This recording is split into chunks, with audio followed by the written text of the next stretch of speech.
Olá, vamos para a nossa segunda lição da Escola Sabatina em que estamos estudando no trimestre sobre Deuteronômio. E nesta lição dessa semana que virá, nós vamos estudar sobre algo sobre a vida de Moisés.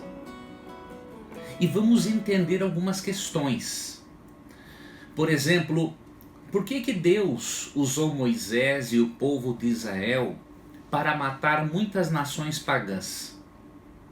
Esse é um questionamento muito frequente e alguns até justificam o próprio ateísmo e desrespeito para com a Bíblia por causa desses casos. Então nós vamos analisar a história de Moisés e vamos ver a lógica divina por trás da execução de juízo sobre aquelas nações pagãs. Então é muito importante que você acompanhe esse estudo de agora, esse estudo da semana, porque muita coisa boa vem pela frente. Para começarmos, temos que entender um pouquinho como era o ministério de Moisés. Moisés foi um profeta chamado por Deus, só que ele, além de profeta, ele tinha uma tendência, obviamente, a escrever. Ele foi educado no Egito e foi Moisés quem deixou para nós Gênesis, que é a história oficial de quem somos e de onde viemos, ok? Ele escreveu também Êxodo, Levítico, Números, Deuteronômio. Nos seus livros ele falou sobre a criação, sobre a queda, sobre a salvação, sobre o dilúvio, sobre Abraão, sobre o Evangelho, ou seja, a influência de Moisés, ela é extremamente grande. A influência dele sobre o povo de Israel, sobre o cristianismo e sobre o islamismo, inclusive. Mas algo que chama a atenção em Moisés é a sua disposição de interceder pelas pessoas. E depois você vai entender, daqui a pouquinho você vai entender o porquê que essa disposição de interceder pelas pessoas é importante nesse contexto. Aconteceu que o povo de Israel mais uma vez pecou contra Deus, rebelou-se contra Deus, foi mal contra Deus, e Deus falou para Moisés da possibilidade de destruir aquele povo e fazer uma nova nação a partir de Moisés. E Moisés fez uma intercessão pelo povo tão forte, ali em Êxodo 32, 31 a 33, que Moisés chegou a dizer o seguinte: olha, me risca do teu livro, se for para você não perdoar esse povo. Ou seja, ele estava disposto a entregar a salvação dele se Deus não perdoasse o povo. Deus, com isso, mostrava para os seres de outros mundos, e especialmente para os anjos que não são oniscientes, que ali havia um precursor da intercessão que Cristo faria por cada pecador. O que diz, por exemplo, Hebreus 7,25? Hebreus 7,25 só confirma que por essas características de Moisés, ele estava sendo um precursor do que seria Cristo no futuro. E Hebreus 7,25 diz assim: por isso também pode salvar totalmente os que por ele se chegam a Deus, vivendo sempre para interceder por eles. Então, quando Deus permite que Moisés seja um grande intercessor do povo, ele está mostrando para outros mundos também que Moisés era um precursor do grande e perfeito intercessor que seria Jesus Cristo, de acordo com 1 Timóteo capítulo 2, versículos 5 e 6. Então veja, a influência de Moisés foi muito grande e ele foi um precursor de Cristo em relação à intercessão pelos pecadores. Outro detalhe da lição dessa semana é que, mesmo tendo passado longo tempo no deserto, os israelitas passaram longo tempo no deserto, a lição destaca também que Deus os abençoou, apesar disso. Enquanto eles passavam tempo no deserto até chegarem à terra de Canaã, Deus fez com que eles prosperassem e fossem abençoados. Veja que interessante esse texto de Neemias capítulo 9, verso 21. Diz assim, ó: durante 40 anos tu os sustentaste no deserto e nada lhes faltou. As roupas que eles usavam não envelheceram e os seus pés não ficaram inchados. Você percebe o cuidado de Deus até com os pequenos detalhes? Enquanto o povo marchava pelo deserto, além de Deus sustentá-los fisicamente, com alimento, Deus mandava o maná para eles, né, que era o pão do céu, diríamos assim. Deus fazia com que a roupa e os calçados durassem mais tempo. Deus se preocupa com os pequenos detalhes. E Deus nos abençoa nos pequenos detalhes. E essas pequenas bênçãos, quando somadas, se tornam grandes. É isso que nós podemos ver aqui nesse trecho. Podemos ver também que o povo de Israel ficou muito numeroso.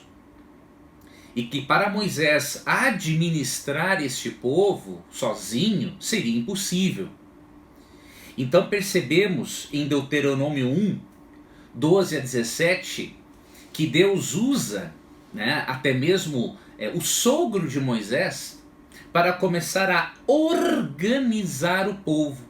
Então Israel se tornou uma instituição organizada. Havia chefes de 1000, chefes de 100, chefes de 10. Nossa, havia chefes de vários grupos de pessoas. E apenas os casos realmente impossíveis de serem decididos por esses chefes eram levados a Moisés. Os demais ficavam todos com esses chefes de 10.000, de 1.000, de 100, de 10.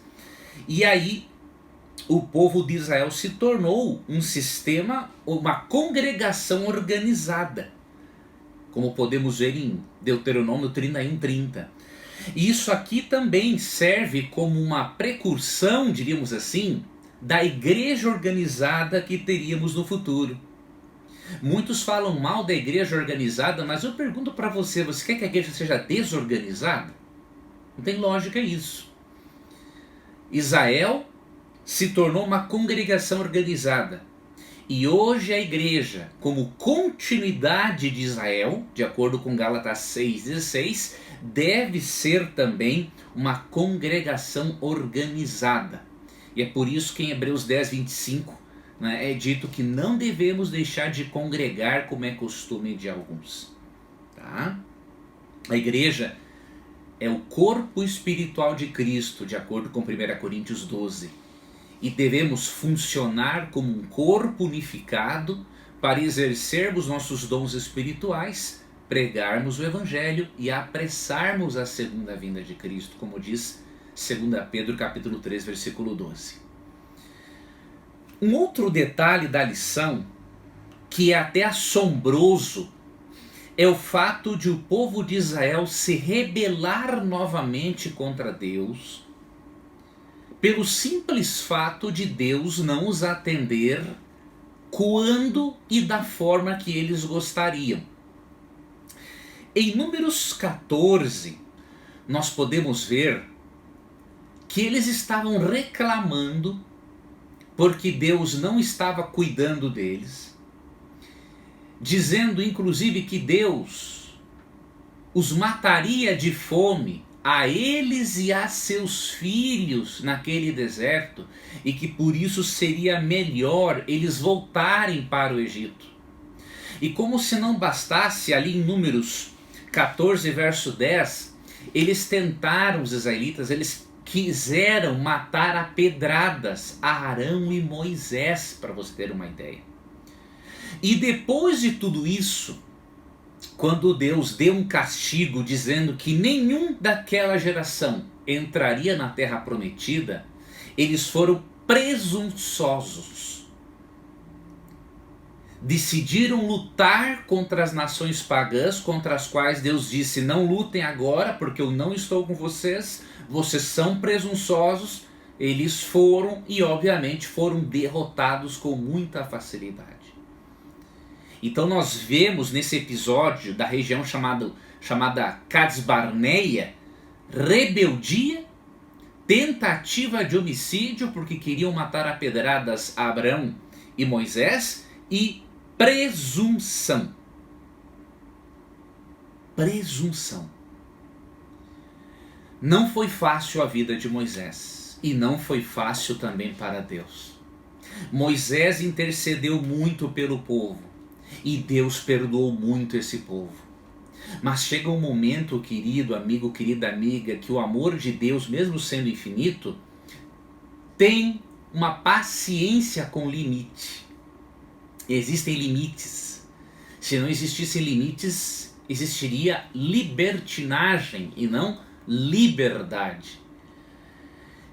E por ultrapassarem tais limites, Deus teve que destruir civilizações antigas por meio do povo de Israel. Esta é a última parte da lição a qual quero me deter um pouco mais, e que leva muitos a quererem justificar, diríamos assim, até alguém já me disse, né, a repulsa que sente pela Bíblia. Porque dizem que a Bíblia, né, apoia a matança de crianças, de mulheres, de povos, ou seja, a Bíblia é genocida, é infanticida e tudo mais. Só que eu posso garantir para você que não é assim. E que as pessoas que afirmam isso, elas não sabem o que estão dizendo. Eu fico impressionado como as pessoas tiram conclusões acerca de um assunto sem analisarem o todo daquele assunto. E se você fez isso, não faça mais, porque isso é postura de gente ignorante. Gente que não tem estudo. Ou que teve estudo e o estudo não adiantou em nada. Há pessoas que não têm estudo, mas não são ignorantes. Elas sabem ler. Elas sabem ler algo no contexto para não inventar um pretexto e tirar as conclusões certas a respeito de um texto. Bom, você deve estar pensando o seguinte: por que então? Qual é a explicação lógica que você dará a mim para Deus ter matado povos pagãos, incluindo crianças? Primeiramente, você tem que entender que nem sempre Deus mandava matarem-se as crianças. Em alguns momentos sim, e em outros momentos não. Por exemplo, em Números 31:17, Deus disse que ao eliminar-se aqueles povos, eliminasse também as crianças. Agora, quando você vai para Deuteronômio 20, versos 13 e 14, você vê um momento, uma ocasião, em que Deus ordena poupar certas crianças. E eu já vou lhe explicar porque algumas eram poupadas e outras não. Tá? Deuteronômio 20, versos 13 e 14. E o Senhor teu Deus a dará na tua mão, e todos os do sexo masculino que houver nela passarás a fio de espada. Mas as mulheres e as crianças e os animais e tudo o que houver na cidade, todo o despojo tomarás para ti, e desfrutarás o despojo dos inimigos que o Senhor teu Deus te deu. Então veja, os do sexo masculino eram mortos, e as mulheres, inclusive crianças e animais, em certas ocasiões eram poupadas. Por que em algumas ocasiões eram poupadas ou noutras não? A resposta é simples. dependia do grau de depravação no qual se encontravam aquelas crianças. Eu não sei se você sabe, mas Deus deu 4 gerações para que esses povos pagãos se arrependessem. E o que eles faziam? Eles faziam muitas coisas. Eu até vou ler para você na Bíblia. Mas só para começar, eles praticavam a prostituição cultural e o sacrifício de crianças.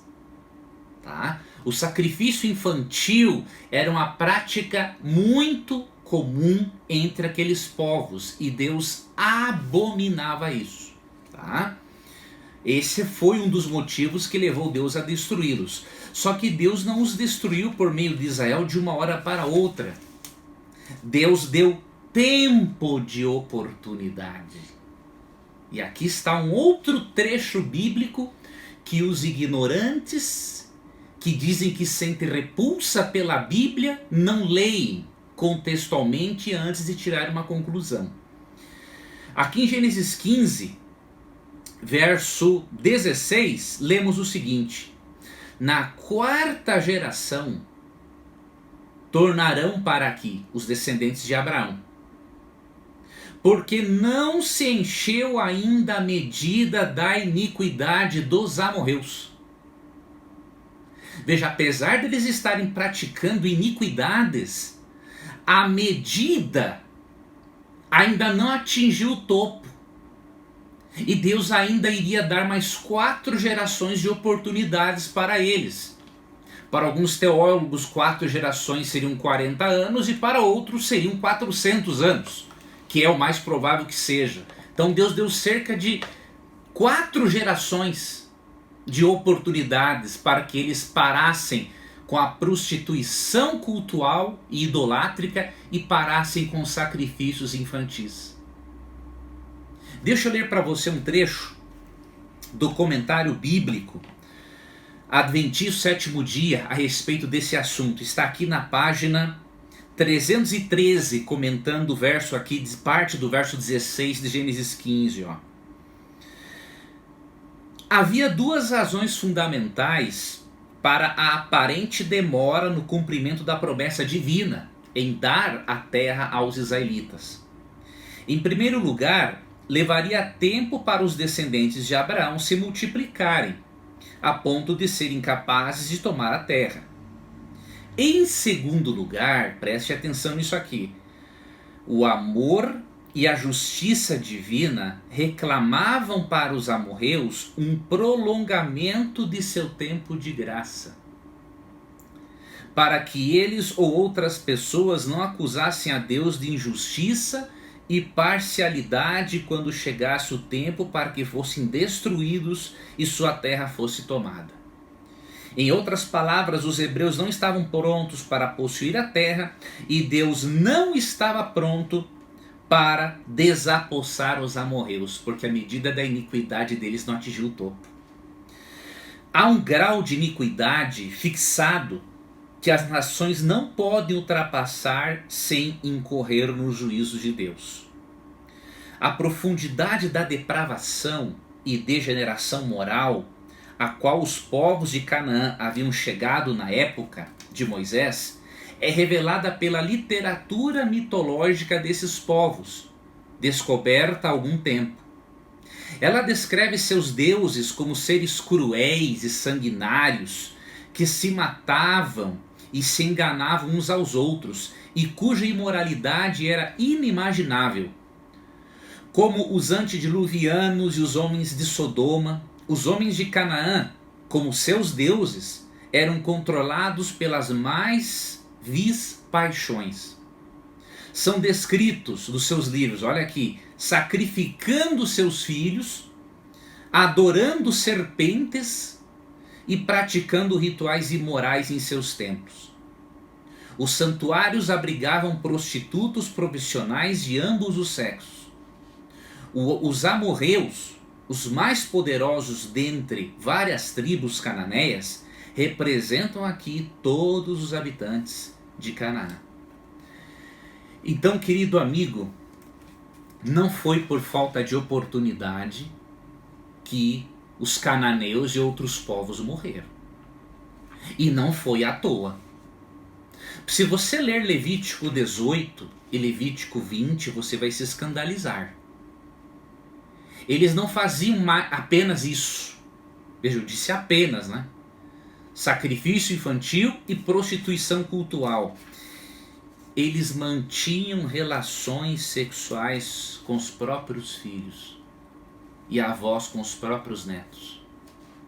Então eu vou lhe mostrar esses 2 capítulos bíblicos para você nunca mais falar besteira sobre a Bíblia, sem antes lê-la corretamente, ok? Levítico 18 e Levítico 20. Vou ler aqui um dos capítulos, tá? Vou ler Levítico 18 e depois você pode ler o 20. Em Levítico 18, primeiramente no verso 24, só para nós entendermos melhor, vou ler aqui na Nova Tradução na linguagem de hoje. Diz assim, ó: E Deus disse ao povo de Israel: não façam nenhuma dessas coisas, pois vocês ficarão impuros, como ficaram impuros os povos que eu vou expulsar da terra que vai ser de vocês. Os pecados daqueles povos fizeram com que a terra onde eles moravam ficasse impura. Por isso eu castiguei aquela terra, e ela está expulsando os seus moradores. Em algumas traduções está vomitando os seus moradores. Agora, o que Deus não queria que eles fizessem e que os povos pagãos fizeram? Por 4 gerações, Deus dando oportunidades para eles. Vamos lá. Deuteronômio capítulo 18, verso 3. Não sigam os costumes do povo do Egito, onde vocês moravam, nem os costumes do povo de Canaã, a terra para onde eu os estou levando. Não vivam de acordo com as leis desses povos. Agora segure-se na cadeira. Não tenha, verso 6, não tenha relações sexuais com uma mulher que seja sua parenta. Não tenha relações com a sua mãe. Olha o que eles faziam. Isso seria uma vergonha para o seu pai e também para a sua mãe. Verso 9, não tenha relações com sua irmã, seja por parte de pai ou somente por parte de mãe ou somente por parte de pai. Olha o verso 10, que coisa abominável. Não tenha relações com a sua neta. Continua valendo o argumentozinho ateu de que Deus é sanguinário no Antigo Testamento? É destruído por completo, com uma breve análise da Bíblia. Não tenha relações com a sua neta, isso seria uma vergonha para você. Verso 11, não tenha relações com a sua irmã por parte somente de pai. Olha o verso 13, não tenha relações com a sua tia. Verso 16, não tenha relações com a sua cunhada. Verso 15, não tenha relações com a sua nora. Veja o nível de depravação desse povo, e Deus tolerou-os por 4 gerações. E você vai me dizer que o Deus do Antigo Testamento não é amor? Só quem desconhece a Bíblia para fazer uma afirmação dessas mesmo. Outro texto, verso 21. Nenhum pai deverá entregar o filho ou a filha para servir o deus Moloque. Isso seria profanar o santo nome do Senhor, o santo nome de Deus, o Senhor, porque eles matavam, sacrificavam os filhos. Olha o verso 23. Ninguém, homem ou mulher, deverá ter relações com um animal. Isso é uma imoralidade e a pessoa fica impura. Então, por cerca de 4 gerações, Deus tolerou as piores barbaridades, dando tempo para que esse povo se arrependesse, porque a medida da iniquidade deles ainda não tinha atingido o seu topo. Em alguns casos, as crianças eram poupadas porque elas não estavam naquele nível de depravação dos pais. Noutros casos, as crianças não eram poupadas, porque já estavam naquele nível de depravação dos pais. Imagine os pais fazerem sexo com eles, os avós, os tios, os irmãos. Imagine eles vendo os pais sacrificando os irmãos ao deus Moloque, por exemplo. Então, para falar mal da Bíblia, a pessoa deveria, no mínimo, conhecer o contexto geral e amplo das Escrituras. A pessoa não deve sair por aí tagarelando, falando mal do Antigo Testamento, dizendo que a Bíblia é genocida, né? Que a Bíblia é racista, e seja lá o que for. Não, a Bíblia não tem nada disso. Se você estudá-la contextualmente, você verá que Deus fez tudo o que podia ser feito para ajudar aqueles povos. Mas aqueles povos se tornaram uma gangrena moral. E o médico divino precisou amputar aquele membro para que o resto do corpo não fosse destruído também. Então Deus é amor e Ele também é justiça. Você precisa ter esses dois aspectos do caráter de Deus em sua mente. Do contrário, você compreenderá muito menos ainda quem é o Deus Criador. E não se esqueça de uma outra coisa. Não eram todos os povos a quem Deus ordenava que se tirasse a vida. Se você for para Deuteronômio 7, verso 1 e capítulo 20, versos 10 a 18, você vai ver que são nações específicas que praticavam essas aberrações. Outras que não praticavam essas aberrações eram totalmente poupadas. Que Deus abençoe a você no estudo da sua palavra. Que você possa ver que na Bíblia toda há um fio de sangue que vai do Gênesis ao Apocalipse, mostrando que o sacrifício substitutivo de Cristo é o centro de toda a Escritura. Mas que também você se lembre que o juízo de Deus sobre os povos cananeus é apenas um pequeno exemplo do juízo que Ele executará quando Jesus voltar. Se havia pena de morte naquele juízo contra os cananeus, imagine quanta pena de morte vai haver no juízo divino quando Cristo voltar. Então pare de querer entender a Deus pensando apenas num aspecto do caráter dele, porque aí você vai entendê-lo muito menos do que deveria. Nós já não entendemos a Deus, imagine você, que só quer ficar com a parte, ai, Deus é amor, Deus é bonzinho, Deus é sim e coisinha e tal. Por favor, amadureça, estude a Bíblia e aceite-a completamente como ela se apresenta, porque de acordo com 2 Timóteo 3,16, toda a Escritura é inspirada por Deus e útil para o ensino, para a repreensão, para a correção e para a educação na justiça.